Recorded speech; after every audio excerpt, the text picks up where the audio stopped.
Hey traders from around the world, it's me, Jeremy Alexander Newsom, your humble host for this particular video. In this video, we're going to be doing some back trading and I'm going to be doing some polls initially that you're going to get a chance to see so you can kind of find out what some traders ended up picking for me to back trade. You're going to love the session, you're going to learn tons. In fact, I used the material that you're going to learn in this class for free every single day in my trading, and I use a really great trade on Tesla today that we're going to be talking about in this video. So enjoy, you rock. Live from Music City, Nashville, Tennessee. This is your motivational, sensational, inspirational, educational, aspirational, international, keenly awaited, daily created, highly anticipated edition of back trading in real life, part 3.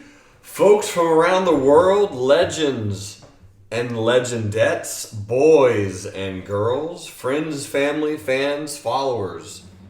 How is everyone doing on this particular evening, afternoon, morning, or night, depending on where you are in the world and where you are watching this? Throw in a 1 if you can hear me and see my screen okay. Just want to make sure that everyone is getting the proper content in the proper way. Beautiful. I love it. My boy Mauricio's in the building. What's going on? Angela, how are you? Ken Freeman, Sherry, John, Mr. Guarco, Joshua Jackson, Daniel Rovner, Emmanuel, Scott McKay, Sylvan, Larry Becker, Sybil, Kathy. All right. Alex is here. Mike, welcome. Thanks everyone for those who are here live. I do appreciate it tremendously. The U.S. markets were closed today in honor of passing of George Bush, 41st President of the United States of America. And it's been a pretty quiet day. It was actually a great day for the markets to be closed. Why not, right? So that's happening. Tomorrow morning, markets will be opening as usual and back off to the races. I figured, why not? Let's sharpen our swords together. Let's do some back trading and let's practice our chartings, drawings, setting up trades, entries, exits, timing, and just become better traders together. And of course, through all that, we'll become profitable. It's going to be great. I'm pumped. So I'm going to do a quick poll and just kind of dive right in. What would you like me to back trade during this session? I would love if everyone can click that button that just popped up on your screen and let me know what it is that you would like to back trade. Your call, your choice. There's 3 choices: stocks and options, futures, or Forex. Wow, pretty much everyone's voted. That's rare. That's cool. Usually if 100 people are here, like 60 people will vote, but this is an overwhelming majority. I love it. All right, I'm going to end the poll. I'm going to share the results. Wonderful. So 92% of you asked to back trade stocks and options. Wow. Okay. So stocks and options it will be. That sounds great. All right. Well, the second poll I wanted to do was what was going to be the time frame that you want me to back trade the stocks and options on. Let me know. So there's multiple time frames that we could do, but I'd love to know what you fine folks would like to specialize in today. And for those who are live, this is going to be very interactive. A lot of questions, a lot of answers. A lot of me pausing, asking if everyone's good to go. So make sure you're by your computer, got your favorite drinks, got your keyboards ready. Closing the poll in 5, 4, 3, 2, 1. All right. Kathy says, no, all of the above button. That's true. I didn't think about that. Results. All right. 54%. Say intraday. Now, I might have the opportunity where I can do some intraday and some daily charts. Depends on how long we're here. I don't foresee us going 7 hours like I did in the back trading marathon where I do both intraday and daily chart and hourly charts, but that's okay. Just in case that won, which it did, so intraday. has finished. If intraday was chosen, what time frames would you like to do the intraday on? So what I'm going to realistically do is just pick a time frame and just go and back trade that particular time frame for a few different intraday setups. I'm interested to see what you all think. Sylvan says, don't limit yourself. We're going to be here at least an hour. I know that for sure. Anything more than that is just going to be icing on the cake. My man Dan Walsh is here. What's up, Danny boy? David Webb's in the building. Welcome, Webster. Hope you're doing well. Gene, how's it going? All right, I'm going to close the poll. 5, 4, 3, 2, 1. All right, interesting. So the 5-minute chart is going to be the time that is chosen as an intraday. Wow. Okay, very cool. So I will stop sharing for right now, and let's go look at some 5-minute charts. Now, with TradingView, I'm only going to be able to go back in time so far on the 5-minute. It's about 4 to 5 months that I can go on. So what I want you all to do is we're going to play a little bit of a game for someone who's going to pick the stock ticker that we look at, and then we're going to look at that stock ticker and just find a gap, a random gap on that stock ticker that we can use. So what I'm going to do is I'm going to propose a trivia question for those who are here, and whoever is the first person that types that trivia question in correctly will be the person who chooses the stock. So what was/is my dad's name? Who knows that? What is or was my dad's name? First person gets that correct will be the person who chooses the stock that we look at. Tom says Jeremy's dad. The first person who got it correct, it looks like, is my good friend and real life trader Mark McCauley. John says Norm. Emmanuel says father. Sherry Stafford types in Bob. My dad's name is Jerry. Jerry. That's where I got the 2 R's from. So my mom wanted to be creative and she wanted to do Jerry and me equals Jeremy. And so that's how that happened. So my mom, the creative saint that she is, wanted to make sure that happened forever. So anyway. All right, Mark, you get to pick the stock, my man. What stock are we doing? And once you pick that, Mark, we will dive in, and I will just kind of pick some random gaps, and we're going to go back trade those on the 5-minute. So the world is going to be all excited to figure out what stock Mark chooses to back trade. Lee says, way to go, Mom. Mark says the one, let's use the one I struggle with, Facebook. Wow, that's a perfect one because I lost on Facebook on Tuesday, so we can certainly look at that. But Facebook's a great one. Let's pull up Facebook. This is a wonderful one. And the great news is Facebook does gap all the time. So there's tons of gaps that we can choose from. And most likely what we'll be able to do is select a few different gaps, look at them, and then go in on the 5-minute chart and trade some of the 5 minutes on Facebook. So let's go do that together. What I want to do also is choose some gaps that I have not day traded personally, because I will kind of remember how those played out. So what we're going to do is I'm going to go back and back trade this guy, which is the gap down on earnings. And then we're going to go back trade this guy, and then we're going to go back trade this guy. So those will be the 3 gaps that we'll at least start off with. And then from there, we'll just see how well we're doing. So let's go back, and I think my charting software can go back to July 26th on the 5-minute chart. If we can't, then we'll just go to the next one. So here we go, 5-minute time frame. I'm gonna go to July 25th, so that way, if we can go back that far, let's see if we can. Might not be able to, but I think we'll have a shot. All right, so the last available bar on a 5-minute chart is actually going to be in September for TradingView and for Facebook. All right, so we can only go back to September. So let me go back forward and look at some September gaps. This is a cute one. Let's do September 20th. So I'm pretty sure we can go into September 20th. So September 20th is a retest gap.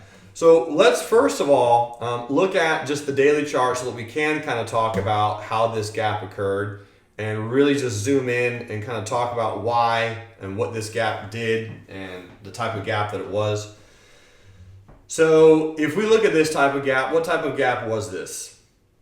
Now remember, for those who are watching, we don't know the type of candle that's going to form that day. All we know is the type of gap.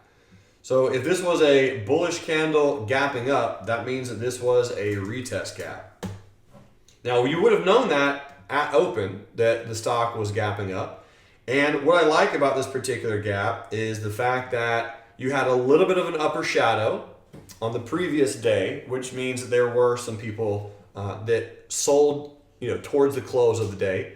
And also it gapped above the high of this candle, gapped above the high of this candle. So you had a little bit of resistance in the way on that particular gap. So there were some people that were trapped. There were some people that were losing money.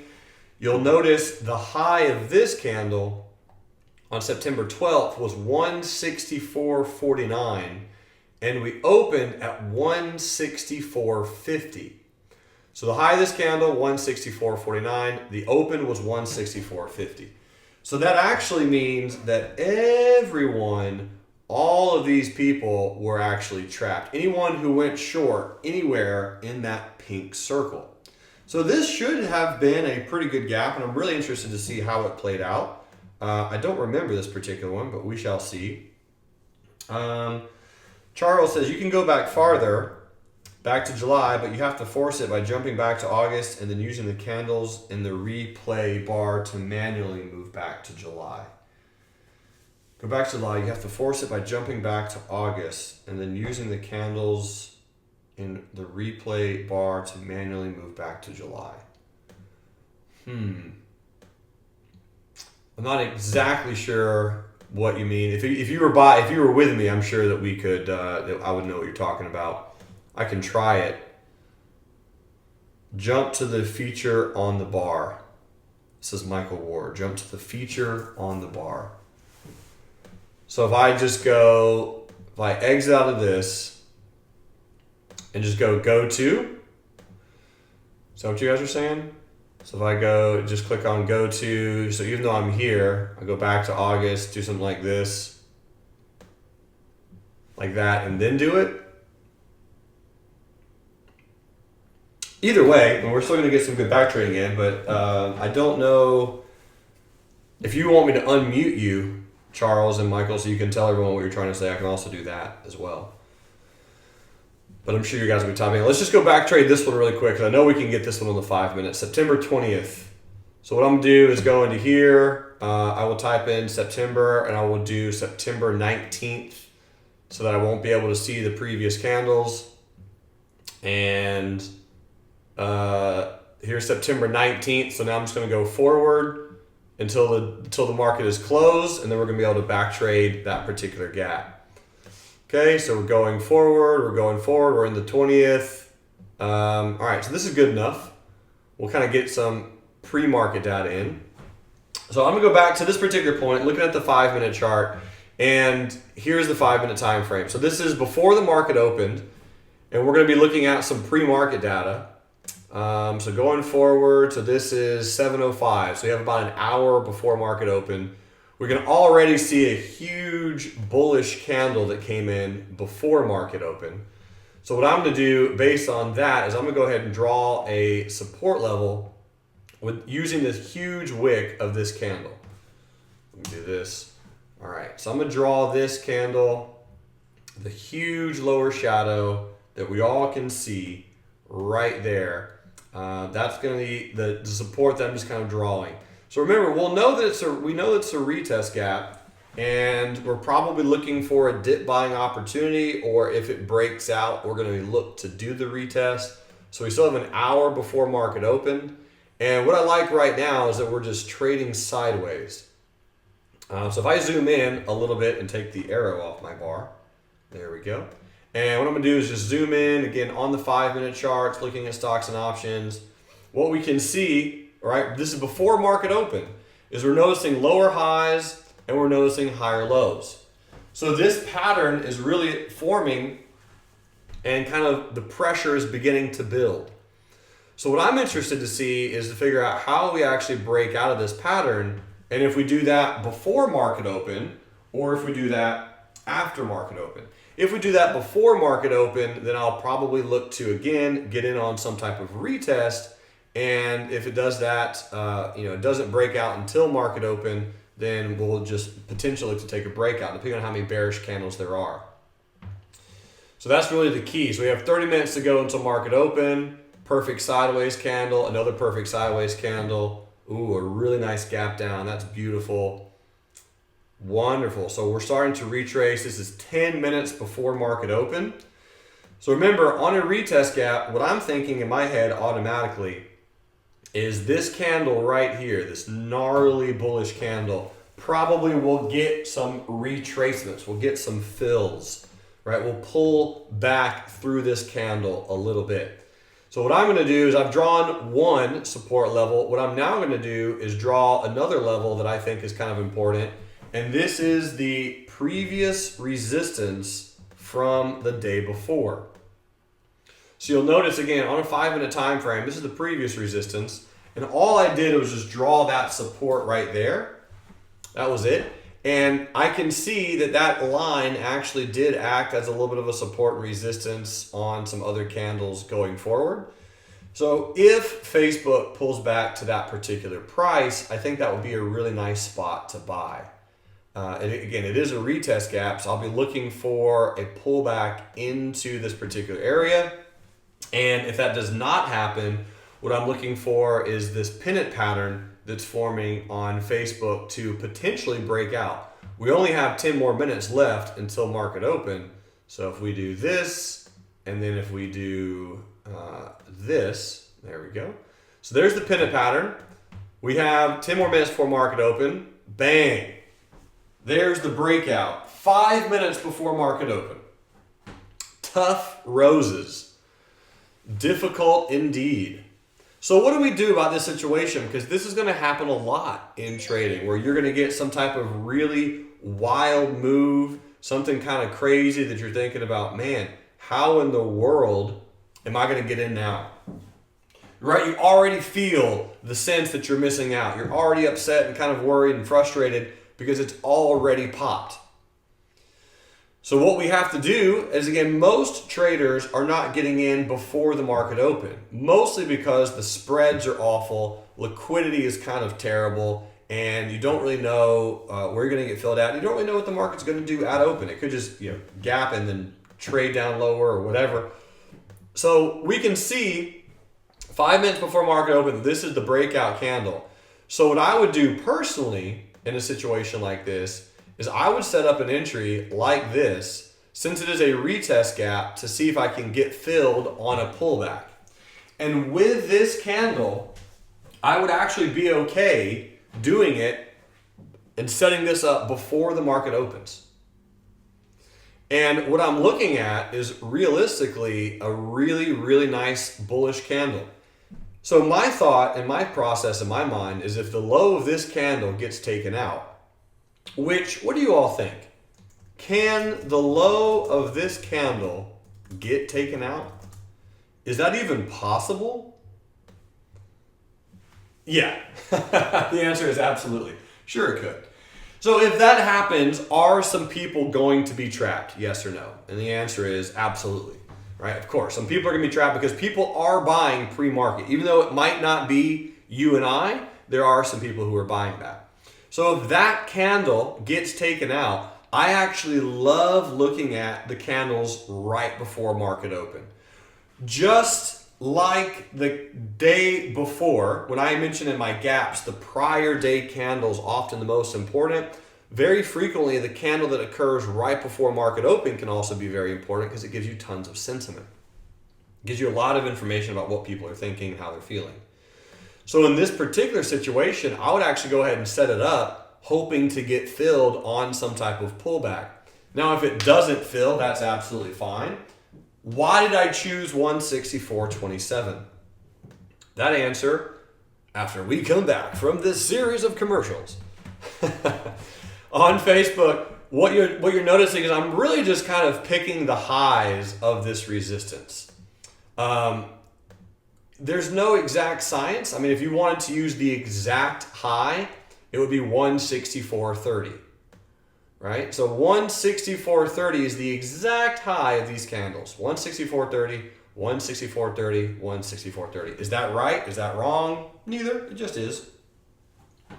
Scott says, do you look for a minimum volume level in the pre-market to judge whether or not the support resistance analysis is reliable, or are you just looking for activity? Great question. I'm just looking for activity. If I can see the candles, that's even better. The more pre-market volume, often the better. But as long as I can see some candles and some activity, I'm great. The less activity, the less I trust the gap. And then I really wait for more information before the gap actually occurs. Great question. So I'm going to set this trade up 5 minutes before market open. I'm ready to go. I got the pullback. I got it open. Next candle. This is market open. Okay. The market is opened. John says, why not use the 1 minute charts at pre-market? You certainly can, John, but in back trading, I'm unable to switch back and forth between the 5 minute and the 1 minute. The reason I like using 5 minute and 15 minute pre-market is because the volume is already very low. And if you use the 1 minute charts, you get a lot of dashes and really weird candles that don't really tell you a lot. Kind of like this. You get a lot of weird flashes if you go into the 1 minute chart. If you do a 5 or 15 minute, when you're looking at pre-market, you often get like full, better bodied candles and some really good information. Hopefully that answers your question.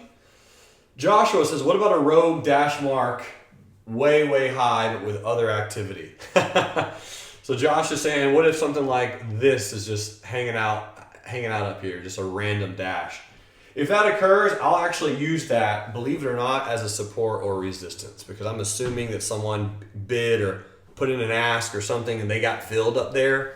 So if I have a really weird rogue dash, like just a small little, let me actually kind of draw it. I'll draw like a black candle. So let's say something like this occurred and there's just like a little small dash up here. I would use that as a target, actually. Great question. Larry says, since this is a retest, would you wait a few minutes before entering? Good question, Larry. So when I was looking at the gap originally on the daily chart, I really liked the gap because most importantly, it was set to open above the high of a really nice bearish candle. So the fact that it's a retest is the reason that I'm doing a limit buy. Right? Because I expect some type of pullback to occur. I expect some type of retest to happen. And even though I'm playing this as a pretty aggressive move, I'm still doing it with a limit order because it is a retest gap. So on the daily chart, even though it was a very small gap, it was a really good gap because a lot of people were trapped. So I'm more excited about kind of getting into the motion of the trade and setting up that limit. The reason I'm getting into the limit also, remember, is this candle, right? The fact that we had a pennant pattern and the candle has already broken out, right? I don't use the term confirmation anymore. This particular candle, though, we could all agree is a very bullish candle, and it certainly appears as if it's breaking out of a pennant pattern, which would then deem that as a continuation of the bullish trend.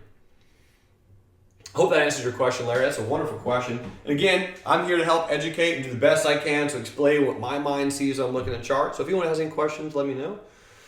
John says, why have you not drawn support resistances from the daily charts or moving averages? I have some support resistances here on the screen, 163.44 and 162.55. I don't really use any other moving averages other than just, when I trade by myself, John, I don't use moving averages at all. I just do it purely based on candlesticks and support and resistance, man. To answer your question, I just kind of go with the flow. Look at the markets, figure out where I want to buy, where I want to sell, look at the candlesticks, and that's all I do. When I trade with other people, I'll use a lot of moving averages because people like seeing why something might be bouncing off at a particular location or something of that extent. But That's really why. Yeah. Santosh says, do you think about the fade by any chance at this time? Yeah, I mean that's always a possibility, right? So this is a retest gap, white candle gapping up. What if it does this? I mean that's always a risk. Every trade I take, I immediately expect for me to get trapped. So that's why I got this guy right here. John says, what about the general trend of the market for the day? That's a good question. So I will look at that, but I don't put a lot of weight on it. In fact, I'm actually okay with really excluding that from my analysis. But if I'm using the general market, what I'm trying to figure out is what is the entire market doing? And then I'm looking for a stock to do the opposite. So on this particular day, Facebook was gapping up. If the whole market was down, I would like this trade even more. Because if the whole market is down and you have something that's gapping up, people will run to that trade and they'll run to that stock and they'll start buying it because it has a sense of strength to it. If the whole market is if the entire market is gapping up and Facebook is gapping up, I'm less inclined. It won't be as sexy. In fact, I'll be looking for gap downs. Very similar to the other day when the entire market was up, I was looking for gap downs because it's a relative strength position, as you're mentioning in the chat pane. So that's something that I look for when the whole market is doing something in unison. I'm usually looking for the opposite play. So if the whole market's up, I'm looking for downs. If the whole market is down, I'm looking for ups. And if it's just flat, if the market is opening and not really much movement going on at all, then it's kind of a free-for-all. I'll just look for gaps that I like and figure out where is what and all that good stuff. John says, if you know a news event is coming out at 10 a.m., wait. After market open, do you still take this trade or will you wait? I'll still take this trade. Unless I know the news event is exactly tied to Facebook, then I'll still take this trade. But the good news is I don't even look at news. I don't really consider myself a news fan. I just like playing people's emotions because remember, my friends, that's really what we're doing. When we look at candlesticks, it is all about people's emotions. That's really all we're dealing with. And if you can understand that someone's excited or selling or scared or losing money, then that is a really great feat. So what's awesome about this particular trade is we actually nailed the analysis. But we would not have gotten filled by 3 pennies. So this brings up the question, well, Newsom, why did you put your entry at 164.30? Could you have put your entry a little bit above the previous high of the day? To which I would answer, yeah, you definitely could have done that. I just thought that, hey, it's an easy level, exactly the high of the previous day. I'm just going to put my entry there. Could I have put it a few pennies above? Yeah. Could I have put it a few pennies below? Absolutely. Could both of those not have worked? Yes. Could all of those have worked one day? Yes. I've been in so many situations where everything happens. Whatever you do, just do it all the time. So if you look at a pre-market high and you want to take the resistance of the pre-market high, either buy off the pre-market high exactly every time, which is what I do, or do a few pennies above or a few pennies below. But whatever it is that you do the same thing frequently so that you have a consistent level. I have missed trades by pennies 1,000 times in my career, and you will also miss a trade by pennies 1,000 times in your career. Ken says, do you look at VWAP? I do not, actually. I know where the VWAP is at all times. It's pretty much in the middle of the stock trend. So the VWAP would be right here. That's where it would be. I can pull it up, see if that would be accurate. Let's pull up the VWAP and see if it was right. The thing got moved. So I drew it. It was a little bit higher, but it will flatten out to that price in just a matter of moments. But right now the VWAP is 164.71. So there are a lot of people who use the VWAP. Again, I just like looking at candles. I know that sounds crazy. I just like looking at the charts and the sentiment. But again, if you have a plan of buying off the VWAP, in this particular situation, you probably would have been doing that on a 1-minute chart rather than a 5-minute chart.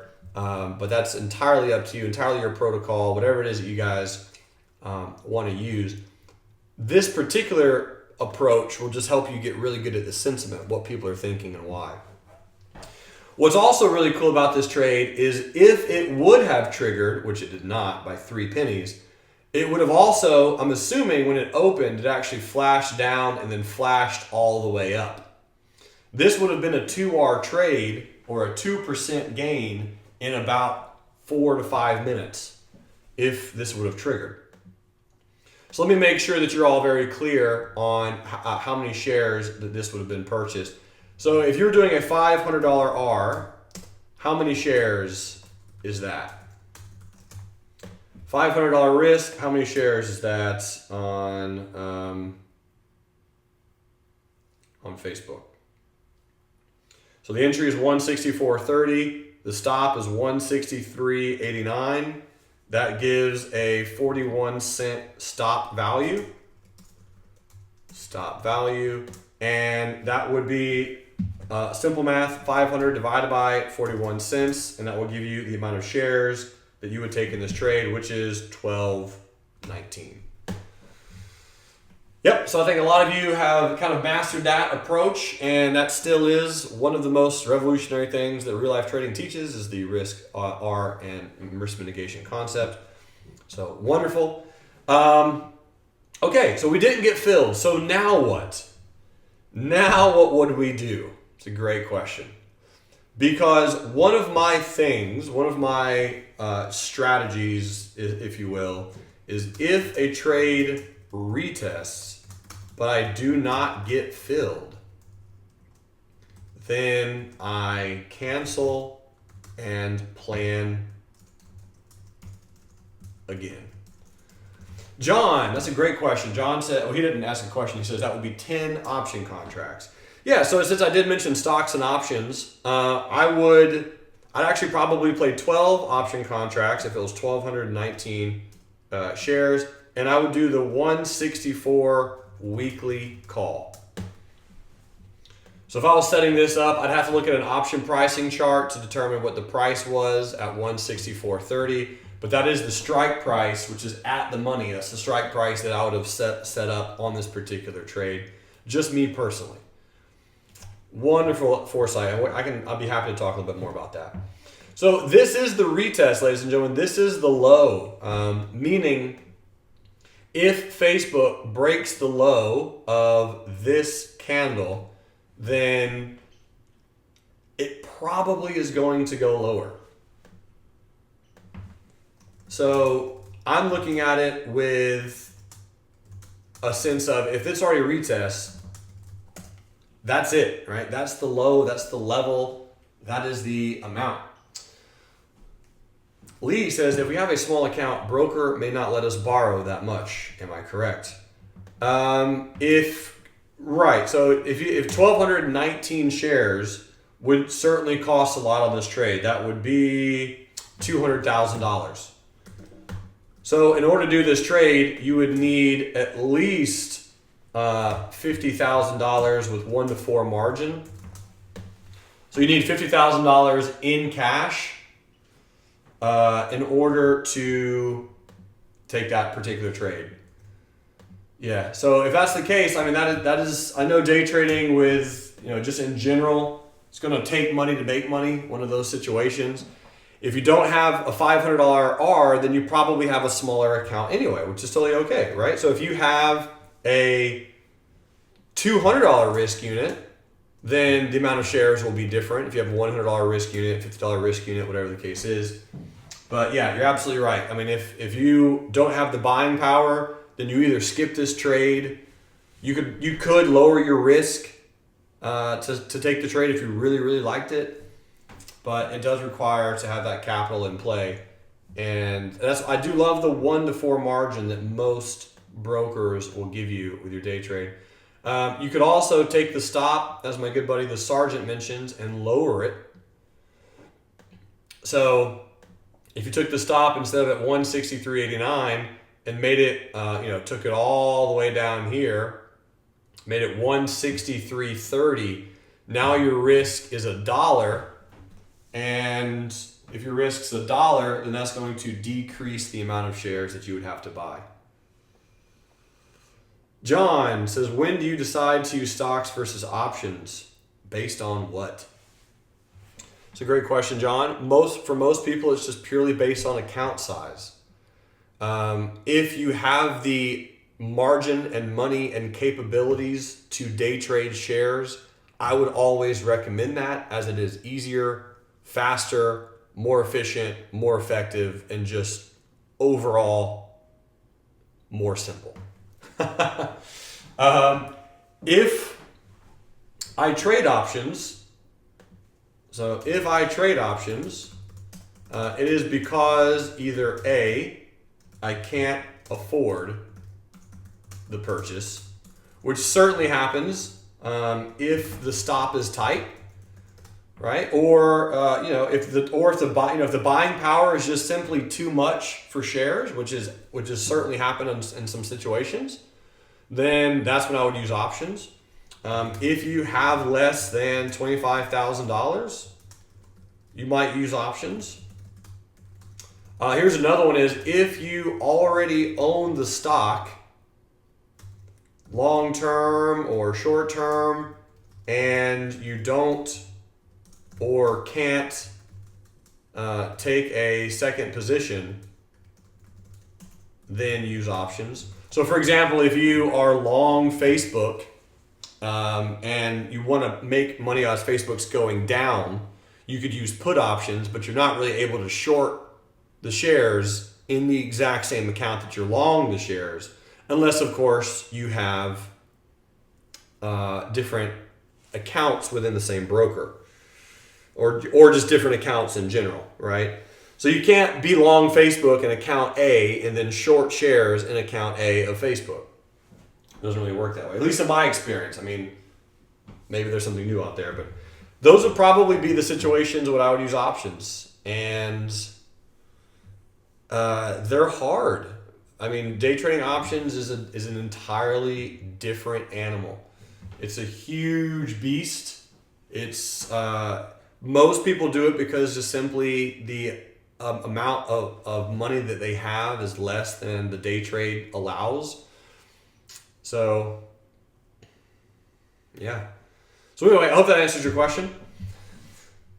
John says you eliminate implied volatility risk and theta. Yep, you also remove the bid-ask spread issues, which are very rampant with options and so much. Simon says, very good questions so far. I agree. All right, so what I've done is I've canceled this particular trade. I'm going to cancel this trade, and now what I'm going to do, since the retest has occurred, in my opinion, is I'm going to take this little red line and bring it up to here. I'm going to take this and just kind of delete it. And now what I'm going to do is get an idea for where we might go from here. And what I can see is obviously a very pretty S-curve. And so I'm going to expect another S-curve to happen on Facebook. So since this is a retest gap, I do want to buy some type of dip. So I'm going to look for some retests, some sideways movement, some selling, something. And then I'm going to get in if it breaks above a bearish candle. So the next candle, here she goes, just running. So again, this is a beautiful move. And is there times where you're going to miss a really great trade by 3 pennies? Yeah, it's going to happen. We got the analysis right, though. We nailed the analysis, So wonderful, wonderful stuff. It just comes down to just simply not getting filled sometimes. John says, why not buy in a breakout of the high wave candle? It's a great question, John. So I don't buy breakouts on retest gaps after multiple white candles in a row. Simple as that. Mostly because this is probably going to pull back and I can get a better limit order anyway. If this candle was black, John, I would have been okay taking a breakout. So now, looking at it, if we did take a trade and you said, all right, well, let me see if I can get a pullback. This could be an order that you set up. So if you said, all right, let me set up this trade and see if I can get in on a pullback. And look at this, it's a nice even dollar. I like dollar stops on a lot of trades because it's easy to calculate the risk. So if I did a limit buy of 165.25 by 164.25, it's going to be very easy to calculate how many shares you're going to get in, what are your targets, all that kind of good stuff. John says, why if the candle is black, can you explain to take a breakout? So that's a video that I have as well when I talk about when do I take a breakout versus when do I take a retest. If the candle is black, I am more inclined to take a breakout above the candle. John asks why. Because people are trapped. That is the answer. Because if a candle is black, that means that people were getting in short. They were selling to open and they were also selling to close. So you have a bunch of people who are getting out of the trade or getting into a bearish trade. So if a candle is black and it breaks above the bearish candle, you're going to have swaths of people exiting, and all bearish candles do have some short people in them. So if you're getting in bearish and they're trapped, John, how do bearish traders exit their position? They buy to cover. So if I get a black candle and it breaks out above there, I'm okay to take that breakout because it would make sense that those traders would have to buy to cover.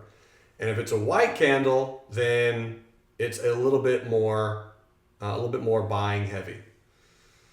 So a lot of people will be looking to lock in profits. John says, doesn't the high wave serve the same purpose? It can. If this candle had a little bit more of a lower shadow, or if the candle body was a little bit more indecisive, I would be okay to take the breakout. Again, on a retest gap, right? We got to keep that in mind. This is a retest gap. Most retest gaps will retest.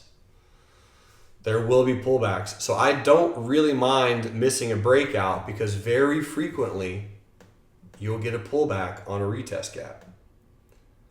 So I would just simply wait for a retest and get in at a better price. Because if I take a breakout, you could also get skipped on the trade. If you do a stop limit, if you do a stop market, you could get slippage, right? Or you get in at a price you don't really want. So I like controlling the price that I can get into. And here's the other thing that I know to be true, John. Sometimes you will miss trades. I've also found that to be true over the 10 years of my trading career, and there's nothing that you can do about it. So I would rather miss a trade and not be in it than be in a trade wishing I wasn't. Because that's just a mathematical certainty. We will miss trades at some point in time. Scott says, what about the tail? Do you consider that black? It's a pullback. People must have been selling. You are correct, Scott, and that's why I had originally set a limit buy to get in with that tail, and I missed it by 3 pennies. So yeah, you were right. So this particular setup, we have a $1 stop. We have 3 white candles in a row. I like this setup, and I will be looking to now that I have planned. That's the other thing too. Both Johns who are asking the great questions, I also have to plan my trade in advance. So sometimes I will come into a situation where I didn't really plan on taking a breakout. And then if it breaks out, I go, shoot, now what? Right? So I always have to plan my trade in advance. So that allows me to think about the trade in the future tense rather than worrying about what the trade's doing right now. Because if I worry about what the trade's doing right now, at some point, the market will tractor beam me and I will only see what the market wants me to see, and then I will lose tons of money. Remember, the market fools most of the people most of the time. So I want to do my absolute best personally to just plan a trade in advance.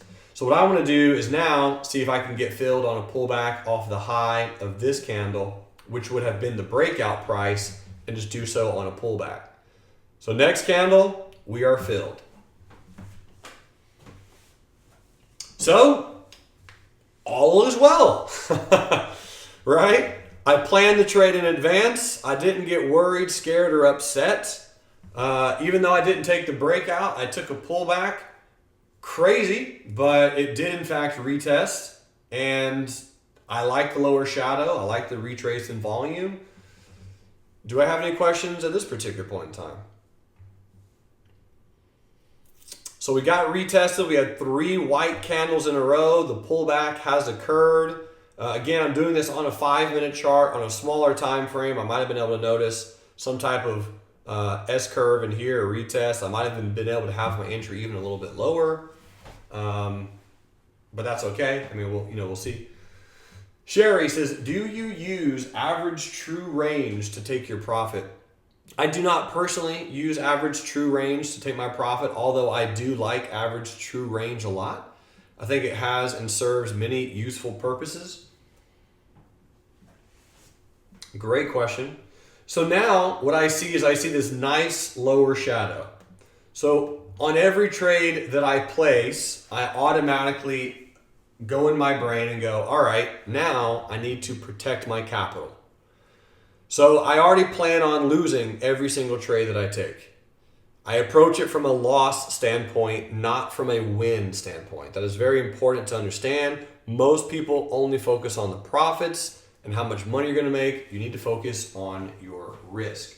So since this is an easy $1 stop, my target would be $2. So that would be 167.25. I have no idea if we hit that or not. We probably don't, but what I will do is my absolute best to lose less than that $1 of risk. And I will do that by watching the candles. And now from here, I begin telling the stock what I want it to do and plan accordingly. Because when I'm in a trade, this is a way that you get to be in control of your actions. Most traders, especially if you're unprofitable, just get led around by the market. Whatever the market does, you follow. What we want to do is control our own actions. So we set time frames, limits, standards, determinations, goals, whatever you want to call them. As a trader, we must set those. So we must say and come up with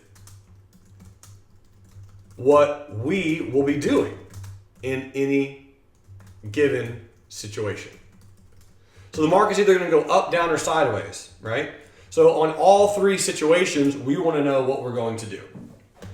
So my plan for if it breaks the low of this candle is I'm automatically in my mind going to expect a loss. If it trades sideways and then eventually breaks higher, that's exactly what I want. And if it just rips higher and takes my target, that's exactly what I want. Sharon says, that's a lot to do in 5 minutes. Yeah, it just takes practice. It's not that much. I mean, realistically, all you're doing is setting up a trade, just saying what you want it to do, either go up, down, or sideways, and just determine based on that, every 5 minutes, you can come up with new information. So let's do an example. So it's 4:48 right now. What am I trying to do? I'm trying to clear my notes. Okay.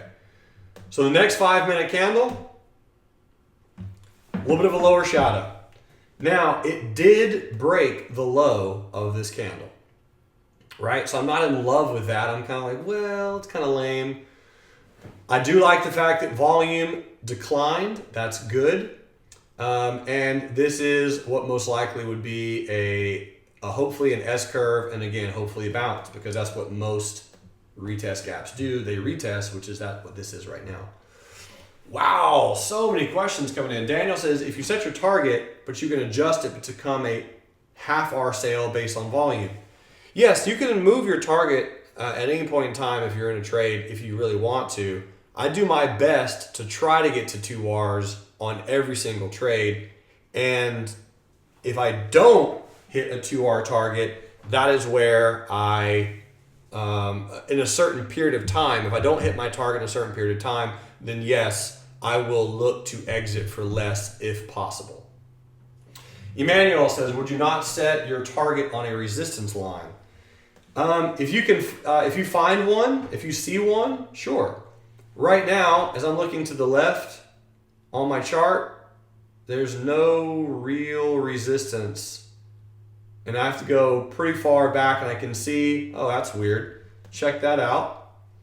Previous resistance just so happens to be right at the 2-hour target.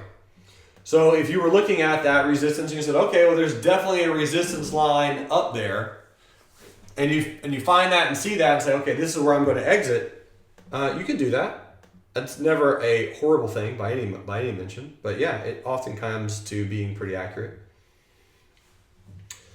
So what we have now is we have ourselves a little bit of a retest. Volume is coming in. We have some lower shadows. At this point, I'm still just waiting. Most of trading is a lot of waiting. All right, so here's a bullish inside day candle. So this is a bullish inside candle. We got the trade up, we got the trade down. And so now my plan would be Facebook needs to make higher highs and higher lows relatively soon for me to stay in this trade. That's simple. I mean, if I'm in the trade bullish, I want it to go higher, obviously. So I start telling the stock what I want it to do. And if you, remember, you tell the stock what you want it to do, then you have an actionable plan about what it is that you end up doing. Now, why do I set my target at 2 Rs? Because it's an easy number. It's a fib number. It's easy to remember. And mathematically, if you hit 2 Rs every single time you take a trade, you'll make a lot of money. Larry says, how much time to wait? I normally suggest if you're trading a 5-minute chart to wait at least 30 minutes. So if you are trading a 5-minute chart, wait at least 30 minutes before doing anything. So usually that 30-minute window is me just telling the stock what I want it to do in expectation so that I know after that 30-minute period what I'm going to do. Simon says, and how much to move the stop? Not going to move the stop at all yet. I'm going to wait at least 30 minutes before I do that. And then after 30 minutes of being in the trade, I will show you where I'll move the stop. So stay tuned. A few more minutes, that's coming. All right, so we've been in the trade total 15 minutes right now. So another 5-minute candle. Beautiful. So did the stock break higher and make a higher high and a higher low? Yes or no? It did. It did not make a new high of the day, right? It hasn't done this yet. It hasn't made a new high presently, but it did break above this candle and the volume did increase. So far, everything looks nice. Now, what's interesting is this is a little bit of a takeaway, hopefully from today's session, but most bullish retest gaps often get one good S-curve in the first hour of the trading day, and then it's done. So most bullish retest gaps, you're going to get one shot. What do I mean by that? I mean that in the first hour, most gaps, you're going to get one nice little S-curve, and then it's pretty much just going to chop around the rest of the day and then close.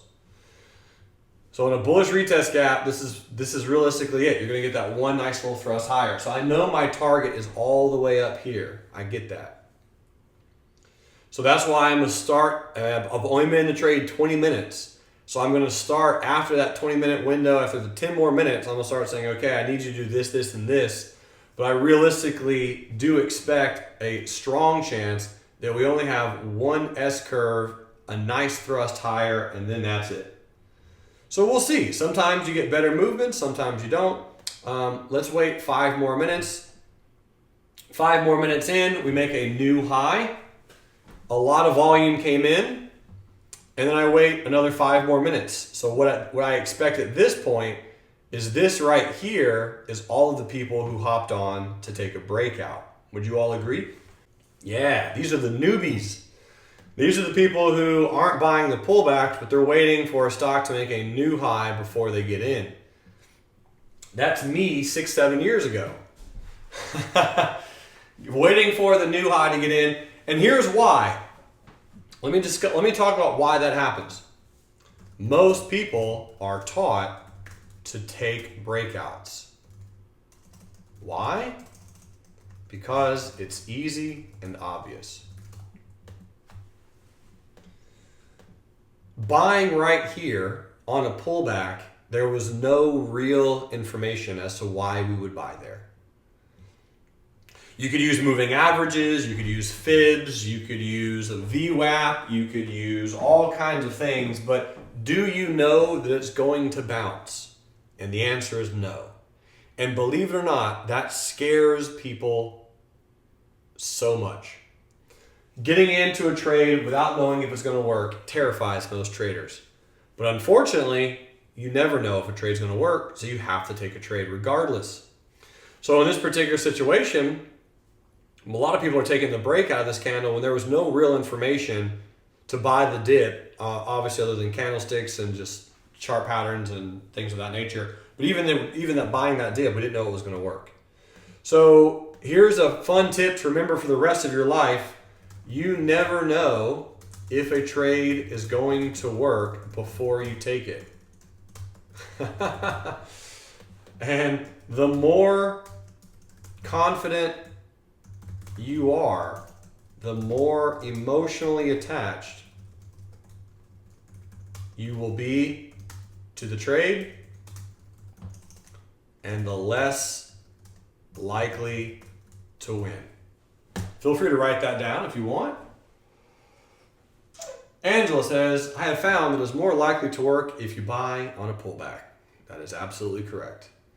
Especially if you can find a really good trend. That's a really nice approach. So understand that you're never going to know if a trade's going to work before you take it, folks. I know that's been frustrating. It's it's annoying, but that's just it is the way it is. So most of the trades that you'll make the most money on will often be pretty uncomfortable to take. So at this point, with the volume that came in on that high wave candle, I obviously want us to break above the high in that candle. And I want it to happen realistically in the next 30 minutes. I don't think that will occur, but what I will say is, and I will write this down in my trade, I need Facebook to make a higher high in the next 30 minutes to keep holding. That's just my plan. Because remember, on a 5-minute chart, 30 minutes is only 6 candles. It's not that much. In the grand scheme of things, folks, it's really not that much.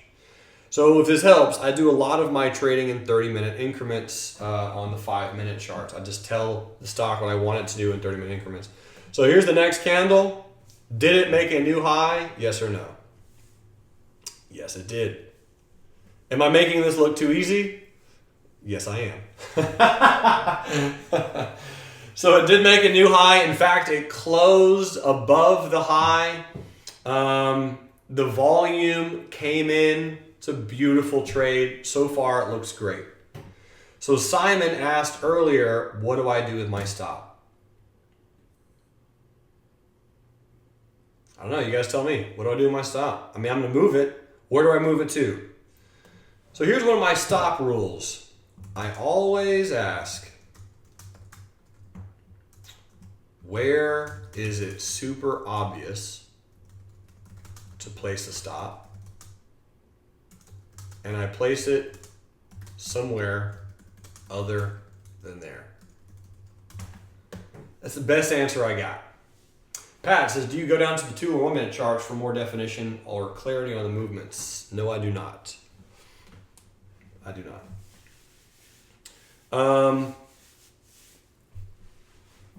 Yeah, so in this situation, a very obvious stop, in my opinion, would be right here, somewhere in this general area.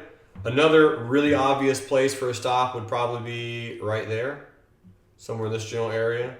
So what I'm going to do is I'm going to take my stop and I'm going to move it. I'm just going to move it a little bit. And I'm going to move it to right about here. So this way, I'm putting it below the low of this candle right there. I feel like anywhere else, I mean, I know I'm up on the trade. We're up almost an R on Facebook. We're up almost 1%. And I like this trade. It's a great trade, but I realize that if I have my stop in this location, I'm going to be able to lose less than my 1%. Therefore, my aim is to lose on average 0.7 R's on every trade I lose. That's kind of my goal. At least right now, that's where I'm at. I've got my trading down to a pretty good science. And if I take 40 trades, if I take 40 day trades a month, which is pretty average. 40 day trades a month, and 20 of them I lose 0.7 R's on average. And 20 I win 1.4 R's on average. If you do the math, you'll see that it's profitable. 20 times 0.7 is negative 14, and 20 times 1.4 is 28. 28 minus 14 is 14 R's. 14% a month with stats like that. All I'm saying is it's not insane. It's not insanely difficult. You don't have to make a lot of money to make a lot of money. That is the math. And if I'm wrong, anyone else wants to do the math on that, feel free to. But 20 times 1.4 is 28, and 20 times 0.7 is 14. Ladies and gentlemen, trading is difficult but easy. Simple but hard. It makes sense though, right? I mean, that is the math. Do it as much as you want. So this is why I control my risk. That's all I care about on every trade, because I know if I can control my risk, at some point I can make more than my losses. Okay, so it's done everything I've asked it to do. So here's what's really fun. You guys ready for this one? If a trade does everything I ask it to do in the first 30 minutes, guess what I do? Santosh says, we started with a 5-minute chart. Do you look at 3 minutes or lower charts in between to make the decisions? I do not. So if I start on a bigger time frame,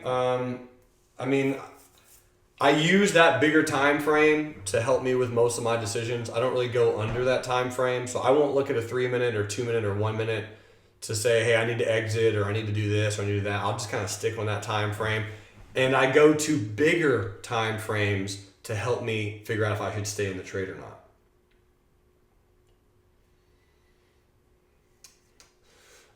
So if a stock does everything I asked it to do in the first 30 minutes, I walk away for 30 minutes. I walk away for 30 minutes, keeping my stop exactly where it is.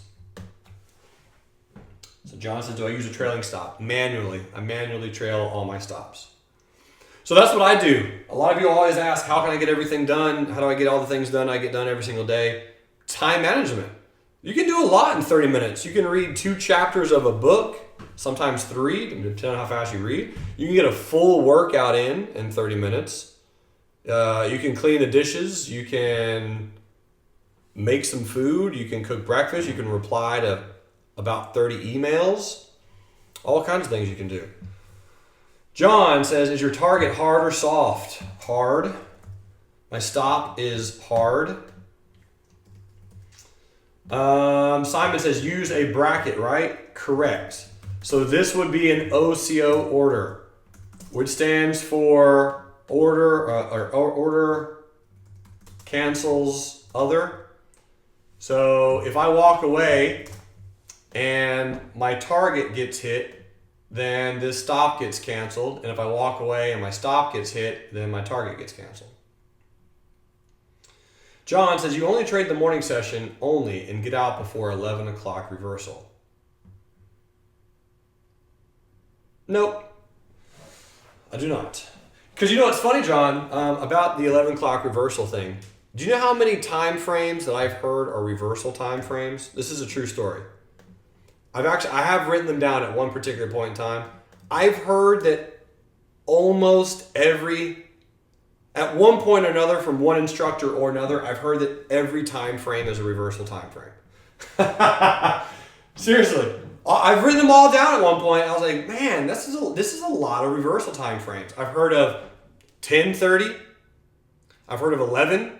These are all Eastern. So 10:30, 11. I've heard of 9:45. I've heard of 10. I've heard 11:15. I've heard 12. I've heard 12:30. I've heard 3:45 in the afternoon. I've heard 1. I've heard 1:15. I've heard pretty much every single time frame. So if every single time frame is a reversal time frame, then when do I get in? It's a great question, but I mean, they're all a reversal. I mean, what if it just reversed right here and just tanks? Is 9:05 a reversal time frame? Or 10:05 Eastern? So I don't know. I mean, I just try to do everything kind of rhythmically. Every single trade, this is pretty much what I do right here. This is, I mean, realistically, this is it. So I'm going to walk away for 30 minutes. I'm just going to press the next button. 1, 2, 3, 4, 5, 6. So there's 30 minutes. So in that 30-minute window, what has happened? The trade is pulled back. We've gone from up 1R to now being down. And not being down, being up, but just being up less than we were. So now what's really incredible is we get to ask ourselves, well, could I have exited right here and taken all the position off the table? Sure, we could have. When would you do that? When do you do that? Why do you do that? You need to have that planned out. I did mention earlier that most bullish S-curves only have one nice bullish S-curve, and that was 1R, so I could have easily taken off the trade there. Didn't. If I exit at 1R, it's often because I need to. So if I exit at 1R, that's often because I'm down for the day or for the month or for a week, or I'm down so far and I need to lock in that R. That R would be a monumental lock-in. You know, for example, if I lost 0.6R yesterday combined, and I can lock in 1R for sure on this trade, okay. I'm allowed to, I'm allowed to do that. It just depends on your plan. There has to be a reason. There has to be something that you do every time. I'm gonna tell you something that might hurt some of your feelings, but it's probably the truth, and it applies to me as well. You likely are not good enough to know when to get out early. Some of you are. Most of you aren't, including myself. I very rarely know when to get out early, or at least all the time. Every now and then I can get out early and I do it perfect. Just a perfect exit, I'm out early, everything's great. But it's more on the rare side. Most of you are not good enough to know. So let that sink in. Because if you don't know what you don't know, if you don't know if you're getting out early or not, you probably are getting out early. So hang on for the ride. So understand that again, a lot of people will exit way too early and just bail and get out of a winning trade too early, or get out of a losing trade too early, or whatever the case is. All right, so on Facebook, it's retested, it's rested. Daniel says you could have sold half your position. Exactly. Could have sold half. I could have sold 1/4. I could have sold an eighth, a tenth. Whatever it is that you do, you want to do it frequently. You want to do it often. You want to do it consistently and constantly. So what I'm going to do is continue holding the trade, because this looks like it could be the second S curve. Boom, boom. And if it's going to bounce, this will be it. If this is the top, I understand. It makes sense to me because I kind of drew in that exact S curve a moment ago and said that, hey, most bullish retest gaps, you only get one good S curve anyway in the first hour. So right now, I'm just going to hold. I'm going to let the candles kind of dictate what's going to happen because I think that what's probably about to occur from here is we're going to end up doing this. We're going to dip down, shake out everyone, and then bounce a little bit higher, maybe trade back up to this resistance, and then we'll get to see what happens. That's what I think is going to happen, so we'll see. Next candle. Next candles come in. So far, I got a little bit of a bounce. Next candle, a little bit of a bearish candle. Next candle, trading down. So far, Mr. Squiggles is a legend. That's pretty good. Again, just getting a feeling for what's happening. All right, next candle. There we go. So Mr. Squiggles at this point is literally a fortune-telling machine. And if he's really a fortune-telling machine, the next candle we should bounce. Oh, man. How does Newsom do this? 30,000 hours of training will do this for you, folks. I just know the patterns. I get it. I understand. I know what's going to happen, and very frequently it will occur. So at this point, could I move my stop a little bit to lock in a gain? And I would have to say yes, because the stock has done exactly what I thought it would do. So at this point, I need to take the stop up to here. So now I'm losing a really small amount. And at this point, if it's going to bounce, this is where it should be. So let's see what happens. Again, we're going to have massive takeaways regardless. All right, next candle, bullish candle. Next candle, a small candle. So this should be this pullback of the retracement from here. All right, next candle, there we go. Next candle, there we go. And we got really good volume. So this, if all is accurate, should be the bounce portion of this little wave that I drew in here. Hopefully, we'll see. But what I'm going to now do is I've been in this particular trade, say 10:20, almost 2 hours. So another 20 minutes from now, I'm going to make another determination of what's going to happen. So 4 candles later, let's go 4 candles in the future. 1, 2, 3, 4. Mr. Squiggles, man, sometimes you just amaze me. So we've now been in the trade 2 hours. What do we now do? Science is not possible. So nice. Thanks, man. So what do we now do on Facebook? There's all kinds of things we can do. We can either sell and take our profit. I don't have a poll for this, and I apologize, but I can move the stop up and lock in some gains. What do you think we should do? I wish I had a poll. I guess I could actually make one really quick.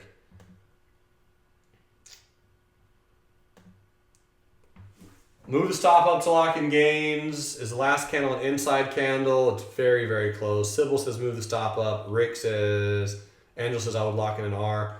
Not at an R yet. Close though, but not quite there.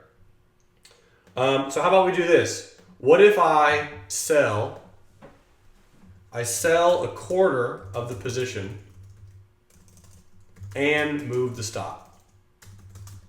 What if I do that? Now again, why? Why in the what? I don't get it, Newsom. Why are you doing a quarter? That's just kind of what I do. That's just my thing. You could do any position that makes you feel good, but I'm going to do a quarter, and then I'm going to move the stop up and see what happens from there. And then start doing a 30-minute countdown. And when I do a 30-minute countdown, that pretty much says if the stock isn't doing exactly what I want in this 30-minute increment, then I start bailing on the trade. Because so far, Facebook has done exactly what I've asked it to do. Pretty much ever since market open. Other than not getting filled down here. So I'm going to exit a quarter of my position. Pretty much at market on the next candle. Just exit a quarter and take the gain. And then I'm going to have 3/4 of my position left. So we're going to exit a quarter. And when I exit the quarter, I'm gonna move the stop, but this is gonna be fun. I'm barely moving the stop, just a little bit to like right here, just a smidge. Because what happens now is we have 5 white candles in a row, and I think we're about to get a quick drop down to trap all the people who are putting their stop in this really obvious spot of 165.44. So if that happens, then I'll move my stop afterwards to that price point, and let's see if that occurs. Bam. I promise I'm not looking at any other chart. You'll just have to take my word for it. But what's happening is that's 5 white candles in a row, right? 5 white candles in a row, and this is exactly what occurs. We drop down, break below this support, kind of pierce this little candle, and again, it's either going to bounce from here or it's not. But this is definitely a bearish candle, and we're going to see what the next candle, what we get on the next candle. A little bit of a lower shadow, okay? So we have a little bit of a lower shadow. This candle we need to break above the high of this candle pretty much on the next candle. So next candle, nope, we have not broken above the high. So at this point, I'm already thinking, okay, unless we realistically bounce the very next candle, we probably are going to go a little bit lower. All right, next candle, we're back to break even, a little bit of a lower shadow. Next candle, we bounce. And so this is where I take the stop. Actually, let me do this. So that way you all can see where my old stops were. I will take the stop now and I will put it below this low. And I will now start saying in 30-minute increments after it's done this, if it takes out the low of this candle, I know the trade won't work. And obviously I'm probably going to win very, very small in this trade. And if it does bounce, it needs to make a new high in the next 30 minutes. So now I'm going to say I need Facebook to make a higher high in the next 30 minutes. Otherwise, I'm a bail on the trade. Let's go forward and see what happens. Bearish candle. I think this is out on the trade. Yep. So this trade would have stopped me out. So right there, this candle comes in and we would have been out of the trade. So this is really useful to know because we get to determine and figure out what we could have done differently. We ask ourselves the questions and then we learn from this particular trade. We try to extrapolate as much data as possible. So what I'm going to do is I'm just going to press play, let it go all the way to the end of the day, and then we'll talk about what occurred. All right, that's right there. So what occurred on this particular trade? And what's really fun is you'll get to see this little resistance right here. That resistance held up really well. Unless you kept your stop at one of the 2 original places, you would have gotten stopped out almost regardless of where you put your stop. You could have exited more position up here and increased your stop higher. With this particular trade, you probably would have won very, very small. You likely would have made 0.1 R of profit. Somewhere around there, maybe. And what I would like to see on this particular trade, I mean, if I'm looking at it, is it really did everything that I wanted to do. My biggest takeaway on this particular trade with Facebook was the original S-curve that I talked about. You guys remember this one? Boom, boom, boom. When I said most bullish retests only get that one nice S-curve in the first hour, that's the biggest takeaway for me. Because when I was looking at that chart, in my heart, I didn't really think it was going to run to 167.25. I was like, well, it's probably just going to retest and hang out here. But again, very rarely are you going to know for sure if this is the exact high. You have to come up with a system that you can repeat constantly, frequently, all the time. Because if you don't have that, then you're going to be all over the place. You're always going to do random different things. You're not going to have a plan that you follow very frequently, and that's really what we have to do. Yates says, how long does it take you to back trade one day by yourself on average? On a 5-minute chart, Yates? About 10 minutes usually. Because what I'm looking for is I try to look for what where would I have had my stops? What is the chart trying to tell me? Where are the candles doing? Who's trapped? Who's making money? Who's losing money? That kind of thing. So, yeah. Great question. Anyway, hope that was helpful. Let's go do another 5-minute trade on Facebook. And what I'll do is I'll throw this chart as just as a reward for anyone who's here live. If you want to keep that chart for whatever particular reason, you're more than welcome to have it. All right. So now I'm gonna go find another gap on Facebook. Tony says, do you journal or note down any of your observations or learnings? Yes, I do. I do indeed. It's very impactful. Santosh says, I hope this session is recorded. Have you ever known me to not record anything? All right. So let's go look at, John says, can we do a bearish retest gap? Sure. Bearish retest gap. Let's do this gap, November 19th. Because what I want to do is I want to also show you, you all a loser. November 19th. So I'm going to go to November 18th and walk through this one.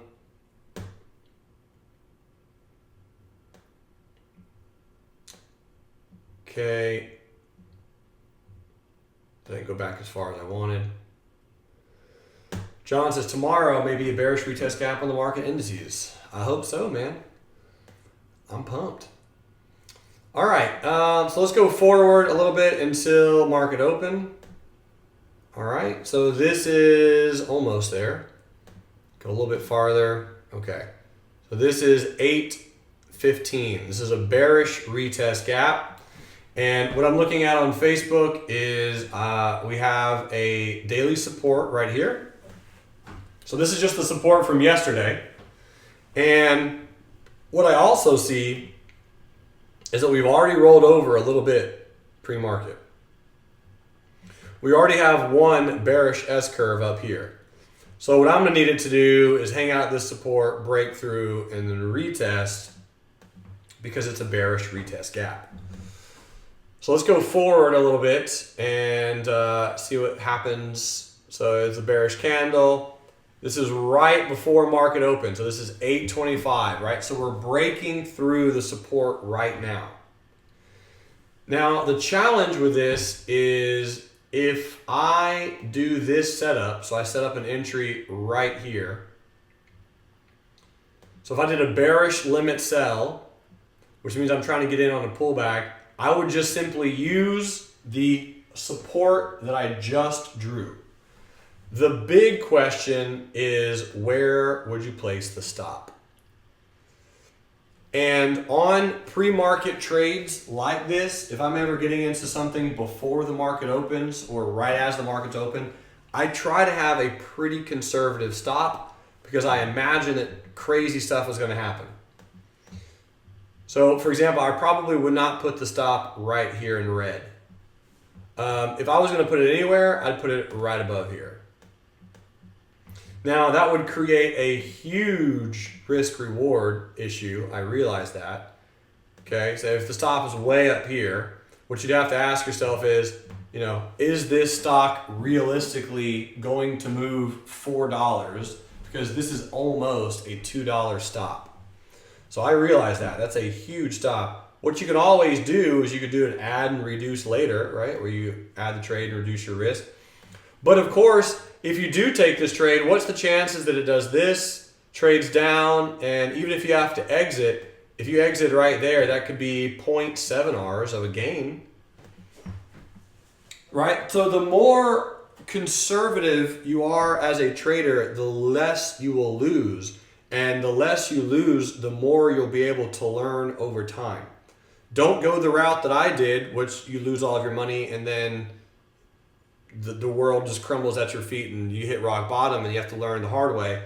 It's a lot easier if you're learning how to trade to just simply lose small, have bigger stops, give yourself wider ranges, take more trades because you have larger stops, and then you can figure out from there what could have worked, what happened, what didn't happen, all that kind of good stuff. So just something to keep in mind. I actually like that setup. And you could also, place the stop $1 away, which is 137.85, which is right about here. So I like that a lot as well.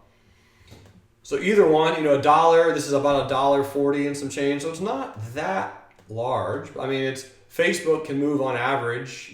Someone was asking about average true range earlier. Facebook can move on average $4 to $5 a day. So it's not insanely crazy. But what is cool is this would be a fun entry. So let's just see if it would have triggered. And look at this, another miss by pennies. This one was a 10-cent miss. 10 cents. So are you telling me, Newsom, that you would set up 2 trades on Facebook, one bullish and one bearish, you wanted to get in on the retest on both of them and missed both of them by less than 15 cents combined? That is correct. That's exactly what I'm telling you. Is that going to happen? Yes, it will. How often? Weekly, if you trade every week. Might even happen daily. Probably will happen daily if you trade very frequently. So just get used to that. It's not great. But you're not going to lose on the trade. So if that happened, obviously it gapped up and it just ran to the moon. Huge bearish candle. I missed the trade, so obviously I would cancel it. And then I would wait for some type of retest to come in on Facebook. Because you have the bearish move already, which looks like some type of wave 3. So some type of wave 4 is going to come in and then a wave 5. We're looking for that S-curve. We're looking for the retracement, looking for the pullback, looking to short the pullback or short the rip. So the next candle that comes in, another bearish candle. So right now we're waiting. I'm like, man, I missed this trade. Next candle, a little bit of a high wave candle. It's like, okay, that's kind of cool. The question is now, do I take this breakout? And the problem, well, not the problem, but the interesting thing is if I'm taking this breakout, I kind of feel like I'm chasing the trade a little bit. Right? I do love this candle. I'm a big fan of this candle. But the trade the stock has already moved. If I had gotten in, I would have already been at 2 Rs. Another great way to know if you're chasing. If you are chasing, ask yourself this. If you are questioning, am I chasing? Ask yourself this. If I would have been in, would my 2 Rs already have been hit?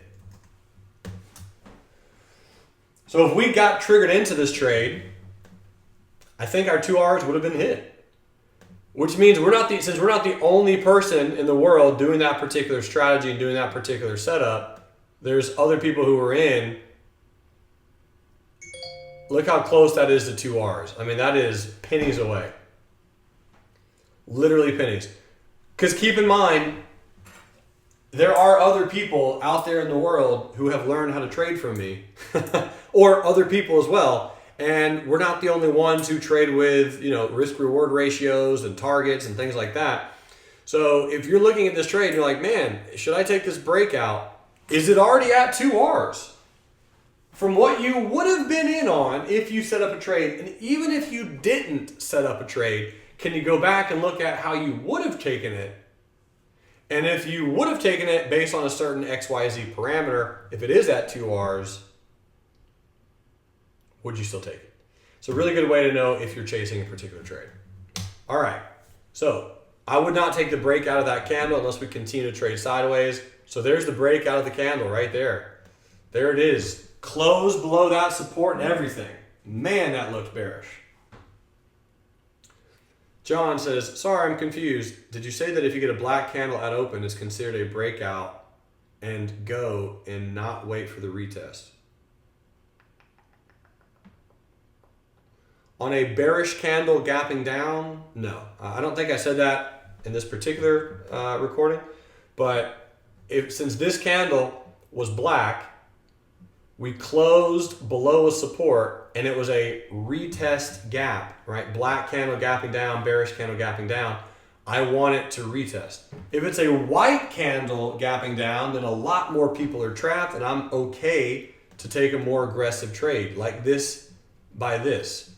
I'm okay to take that trade, especially if on a 1 minute chart, you got some buying right here and then it broke down. So yeah, it's all about the quality of the gap and how many people are trapped. In this particular situation, you had already made a little bit of a bearish move, so I was hoping to catch a retest on that trade. D Simpson, what's going on, girl? D says, would you ever get the option with a delta 80 or higher and take the momentum play in the first 30 minutes to an hour in the direction you think it'll be factoring into a pullback? I usually just go with at the money options, which are about 0.5 delta, so that I get the gamma boost when the options do go in the money. If you play the delta with an 80 or higher, that's absolutely fine. If you get the direction correct, it doesn't really matter what option you play. If you think it's going to go down and you buy an out of the money put or in the money put or at the money put, they're all going to go up. In the money, 80 delta, obviously they're going to be more expensive and the risk will be a little bit better to control, but I like an at the money because that way you get the gamma boost when the option does go in your direction. Very good question. So yeah, on Facebook, had I, this particular trade, had I gotten filled on a put, I would have been doing a 138 put option. So I was trying to get filled at 137.85, so I would have done a 138 put. So in this scenario, we closed below the high wave candle. I'm probably going to start feeling like I'm chasing the trade. There's this ginormous lower shadow. That would have definitely been 2 R's, for the original trade. And if I did take the breakdown, right, entry here, stop here, that would have been a nice, healthy R1/2, but it wouldn't have been 2 R's. Maybe Facebook ends up trading down for 2 R's. I don't know. But again, had I did take in this trade right here, because I love this candle, high wave bullish candle on a 5 minute breaking down. I'm a huge fan. If that candle would have came in here or up here or something a little bit hot, a little bit less extended, I would have gotten in, no question. Because the challenge on this particular trade is if you did take this setup, where would you get out? And again, if you're like, hey, I'm going to take this trade and just get out for an R. Okay, how often do you do that? How often is that your plan? Do you do that all the time, every time? Do you always exit for a 1 R gain? So you're right, you have to have the answers to those questions. If you're just doing it based on feeling, unless you've been trading profitably, or at least in the markets, unless you have that 10,000 hours under your belt, it's going to be really, really hard to just judge the feeling. Some people have the gift, most traders don't. And it's okay. That's why you need to kind of have a general idea and an understanding for where you do and why you do what you do. Because if you had taken this exact trade, this would have been like 1.4 R's. So what if your target is to always get out at 1.4 R's and then have a stop at 0.7 R's after the trade goes in your position? That can also be a plan. Anything is possible. So this trade would have been, right at 1.4, 1.5. So again, how would you have gotten into that question? How would you have gotten out? How would you have known to get out if your target is always 2 or 3 times your risk? And is it going to go lower, right? I don't know.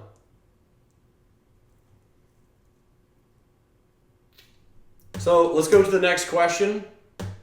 Next candle. Get an inside bearish candle. Next candle, another inside bearish candle. Next candle, a little bit of a high wave candle.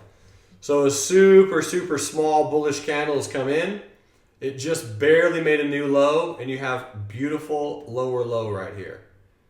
So really, really nice lower low right there, which tells me that some people went bearish at that price, expecting it to continue lower, and they might be trapped.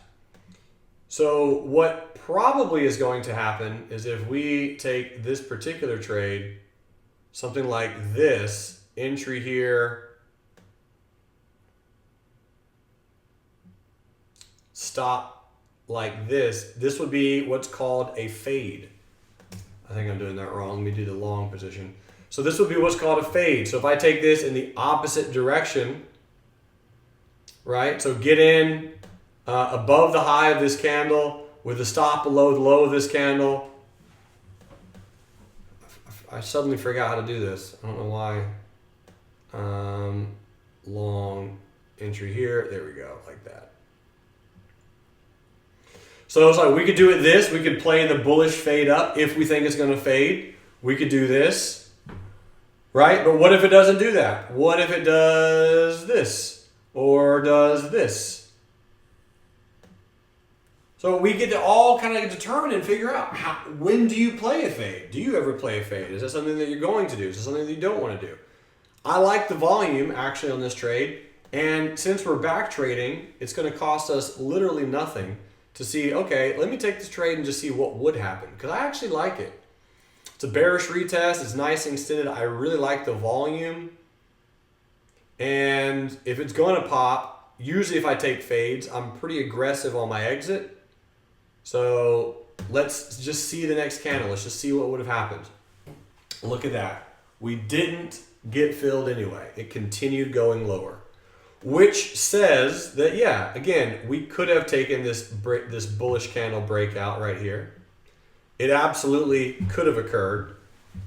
But at this particular point in time, looking at this chart, looking at the trade, it's like, man, even this bullish bounce didn't happen. Are we now going to take the breakdown of this candle? It's like, probably not. Because now if you're chasing back here, now you're definitely chasing. So we just have to keep waiting, keep being patient. It's like, oh man, this is the worst. There's a bullish candle with a little bit of an upper shadow. So now what's interesting to me is, again, same instance. If we take out the high of this candle bullish with a stop down here, we could get a little bit of a fade of some degree. But again, I would prefer to take the trade in the direction of the actual gap. So now you have a super, super small candle that came in, inside candle, and there's your bounce. Santosh says, is it because of that doji that you determined to take the trade bullish? This doji, yes. It was many factors that particular candle told me if I was going to go bullish. It was the candle. It was the lower low that might be trapping bears. And it was the volume. So it was those three things that I liked about potentially taking that trade.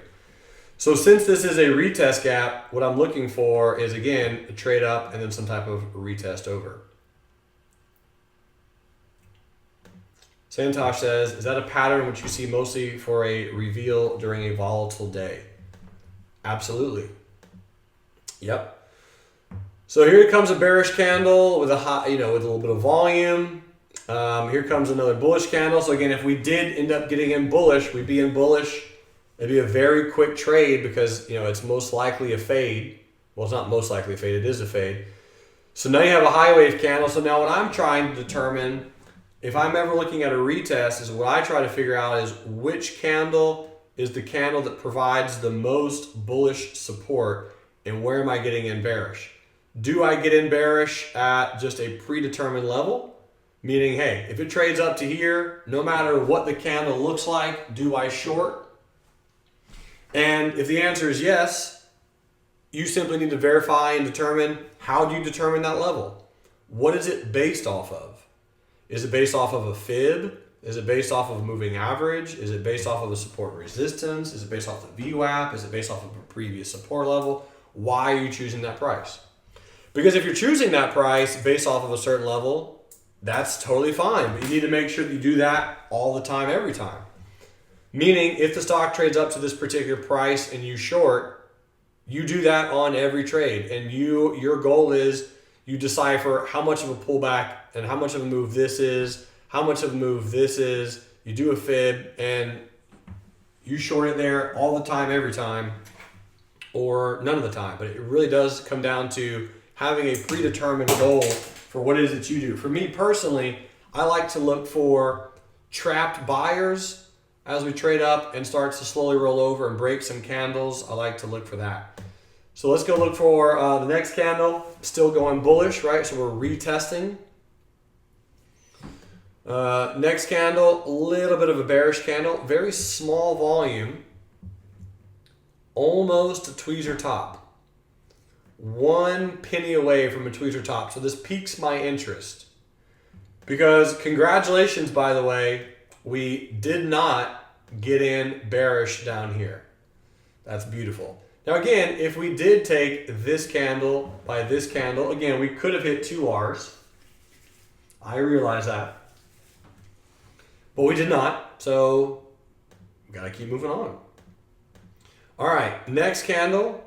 Ooh, nice little rollover. There it is. So obviously I'm not in, but this candle pattern said, hey, there's certainly a shot that it's going to break down because it was almost a tweezer top. So what would I do in this situation personally? What I would do in this situation is I would set up an entry.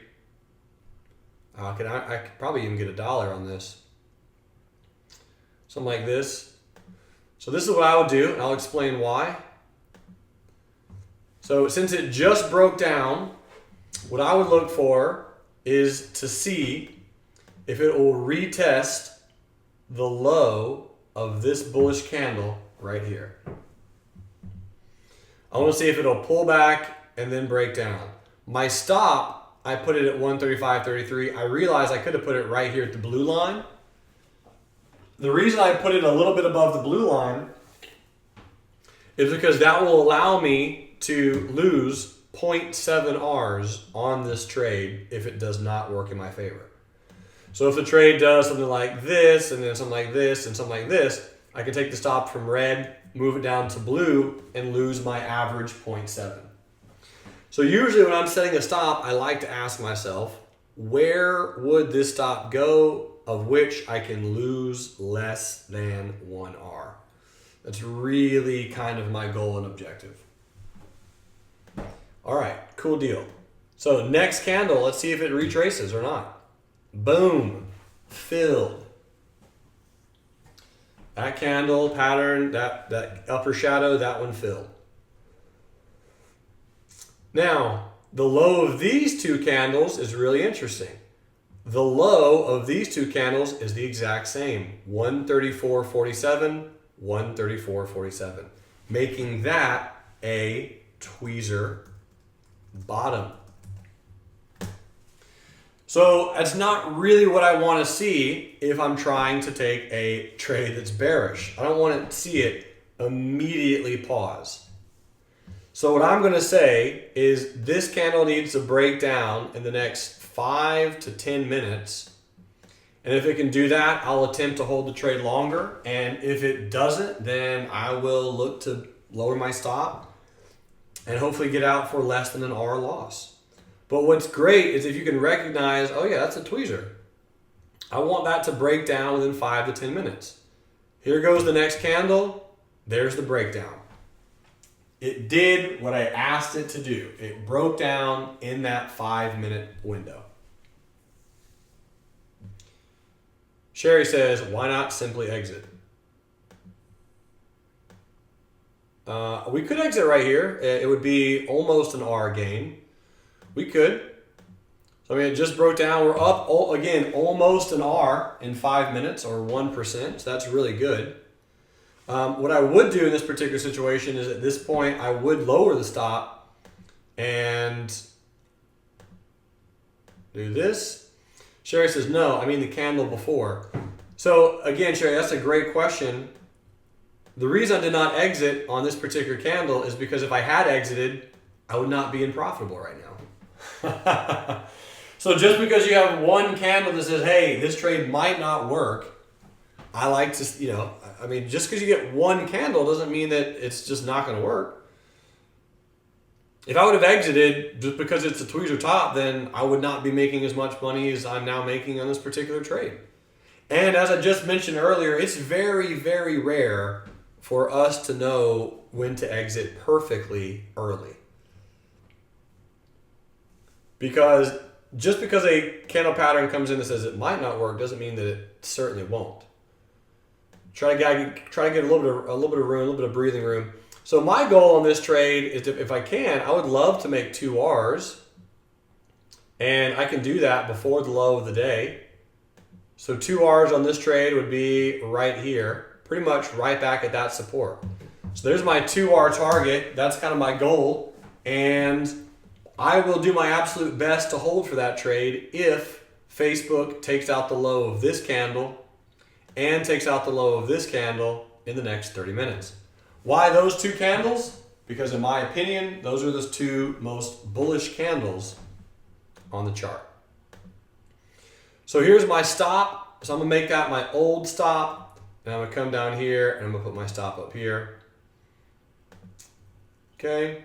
John says, can you explain the R? I do not see it based on the difference of the sell and the stop. Cannot see the difference. So this is what I was referring to earlier. The R strategy is the strategy that I cover in the second class of my beginner series, John. If you want me to send you the link for that, just let me know. I also have a few articles on that as well. But realistically, R equals risk unit, which equals 1% of your account size at risk. And on this particular trade, you're correct. Last time I did the analysis and this time I did not. So let me go ahead and do that. The old stop was 135.55 with a stop with an entry at 134.83. And the numbers of those 2 numbers will have a difference. 135.55 minus 134.83, that equals 72 cents. So in this scenario, if I take a risk of $500 and divide it by 72 cents, I will get a number, and that number is how many shares I could short, which is 694, and you could round up to 700 if you really wanted to. It's not really that big of a deal. And that's that. So that's how many shares you'll be able to determine based on that particular setup. Larry says, isn't the new stop an obvious stop? It is, but it's not the most obvious. I'd probably say that, this one will be really obvious and this one will be really obvious. Because at some point, Larry, if the trade begins working immediately, like instantaneously working for you, there's no real reason that it should be breaking above this price level. Right? I mean, if it takes out the high that, wicks up and does something like this, I can understand that. But if we take out these highs, I just don't see that trade working. And so that's why I kind of put my older stop, my original stop, a little bit higher so that I could lower my stop to the obvious price. I agree with what you're saying, meaning if you wanted to keep your stop right here at 135.55 and just not move it, I understand that as well. You could easily do that. That just kind of comes down to, what you wanted. But the thing is, this is a really nice reversal pattern, and we immediately broke below that pattern. So I figured I'd move the stop. Lee says, how many S-curves should we wait for to form to set it up? Realistically, no more than 3. If you can see 3 S-curves that have already formed, so believe it or not, this is already one up here that formed pre-market, the one I tried to enter. I would argue that this is the second one right here. And this is the third one at this particular moment right here. This is number 3. So once I can see 3 obvious S-curves, and sometimes I do include pre-market, I won't take that trade, or at least I try not to. Wonderful questions. Okay, so we have 12 more minutes together, and I'm looking at these candles, and so I've already said which candles I want to break down. Oh, Newsom. Good trade.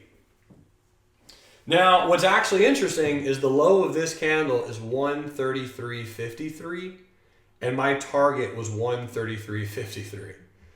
is there a chance that I did not get filled? Because that would have been, for my newer traders out there, that would have been set up in my broker as a buy limit order. So is there a chance that did not get filled? The answer is yes. Has a stock printed the exact price before and me not getting filled? Yes. Has the stock printed the exact price and I got a partial fill? Yes. I don't like partial fills, but I will say that I have not practiced doing AON, all or none. I don't have that practice. I'm not saying that it's a bad thing or a good thing. I don't have any statistics backing that up for me personally. So if you do AON, all or none, right, you can't do partials. And I will say you can save money on commissions that way. But if your R is big enough, your commissions, it shouldn't matter insanely that much. So anyway, I'm just going to say that we did not get filled and then hope the next candle fills us. And the next candle, there we go. We're definitely filled on the next candle. Congratulations, ladies and gentlemen. Bearish retest gap played like a true pro. That is 2 R's in the book. That's $1,000 if you're trading with a $500 risk unit. $1,000, and that took us all of what, 10 minutes for when it actually filled. And what's phenomenal is playing it well. You could have played it bearish down to here, wait for the S curve, and play it bearish down to here. And you saw me talk about potentially going bullish down here as well. Right, so I talked about going bullish. Now, would I have gotten out of the bullish trade up here? Probably not. And also, I want you all to notice I'm not using moving averages. I'm not using anything other than candlesticks and support and resistance. That's a really, really good trade. And just, again, picked totally at random. I just loved this candle. And again, I love the fact that this was almost a perfect tweezer top, and that was a great trade. John says, do you consider the fibs pre-market to identify potential targets? Great question, John. I just have to answer honestly. I mean, no, I don't use fibs all that often. So let me go back and look at how the pre-market fib target could have worked. So we'd have to use this, and this. And that would have been exactly at the 4 extension. So based on this particular wave right here, boom, boom, it would have been the 4 extension of that wave that would have acted as a target. I don't personally do that, but again, you by no means can't. You certainly can. I just got to answer honestly. I don't use fibs all that often. Only because I kind of get a general idea of where they're going to be anyway. I'm really not trying to sound braggadocious. I just have a general idea of where they're going to be. So for example, this move right here was almost a perfect 0.382 retracement of this major bearish wave. Right there, it actually was pretty much perfect. So it retraced, right, trade down, trade up to the 0.618 extension, which again, could you have shorted here with a stop above? Absolutely. Sure you could have. Right? Did you? I mean, that depends on your plan. As the saying goes, everything in the market works, just not all the time. Michael says this will be the 5th wave on Facebook for a push lower. Yep, I agree. I think you're correct on that. I think we probably do end up making another low. Let's go forward a little bit just to find out. Bam, look at that. Did in fact end up going a little bit lower. So we could have made even more on that trade. And so the great question is, when would we have gotten out? When would we have held longer? This was a daily support level that I had drawn on Facebook apparently at 132.63. So when would we hold for more on this trade? And the trade actually did work immediately. The ironic part is at 15 minutes, I was at my target. It probably would have just happened so quick that it would have hit my target anyway. But again, I really don't complain too much about 2 Rs. Because I talked about math earlier. Let me give you some more math really quick.